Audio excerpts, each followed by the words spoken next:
त्यांनी घेतलेली वसा आणि त्यांनी त्यांची जिद्द याचं या मागचं हे फलित आहे. म्हणून एखादा कार्यक्रम करत असताना खरोखर कांबळे साहेबांचा अभिमान आहे आणि आपल्या मंडळाला शिकवणार आहेत. आपल्याला बाहेर द्यायची गरज काय.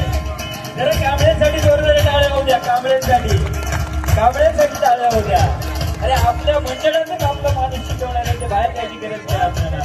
कांबळे प्रशिक्षण झाले पाहिजे. तर या मंडळाचं वक्तव्य 2022 मध्ये आपण या ठिकाणी लावलेलं आहे आणि त्याचं रूपांतर आता वटवृक्षात होताना पाहतोय आपण. आज पंचशील मित्रमंडळ हे खूप नाव लवकर येते.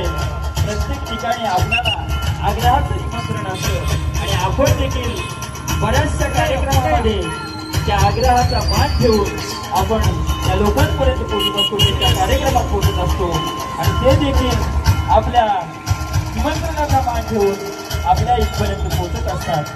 म्हणून कोणतेही संघटन उभं करताना त्यामागं काही ठराविक लोकांचा हात असतो आणि त्यांची मेहनत असते. आज या नानानानी पार्कमध्ये मी जेव्हा 2014 आलो त्यानंतर एक सांगायला मला आवडेल. आमचे बंधू कार्यकर्ते अक्षय कांबळे यांच्याच बिल्डिंगमध्ये मी 4थ्या फ्लोअरला राहत होतो आणि आमच्या समोरच्या बिल्डिंगमध्ये जितेंद्र पवार आमचे भाऊजी राहत होते.